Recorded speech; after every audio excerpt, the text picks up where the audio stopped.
เหนื่อยหนาขอทนอยู่พักเสียก่อนอย่าใจร้อนรีบไปเดี๋ยวไม่เข้าทีอยู่เรื่องรักที่ทรมานเรื่องงานและเงินก็ดีพอสักทีเดี๋ยวค่อยไปอย่าไปคิดเรื่องเดิมที่มันปวดใจซ่อนเอาไว้ไม่ให้ใครเห็นความพ่ายแพ้เก็บให้ลึกลงข้างใน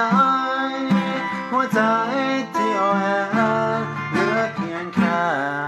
รอยยิ้มของหน้าสูง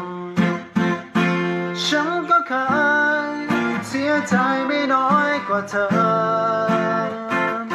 ฉันก็เจอเรื่องราวร้ายๆเข้ามาแต่ทุกทีฉันก็ทำให้เป็นเหมือนดังว่าแค่แรงกว่าไม่ยอมพ่ายแพ้มันกว่าจะถึงฝ่าฟันน้ำมันยาเย็นอย่าเพิ่งเห็นฉันเดินเข้ามาง่ายๆกว่าจะถึงที่ฉันยืน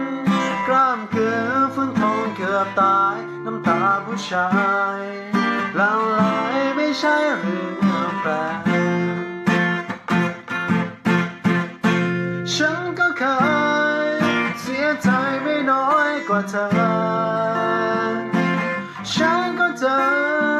เรื่องราวร้ายๆเข้ามาแต่ทุกทีฉันก็ทำ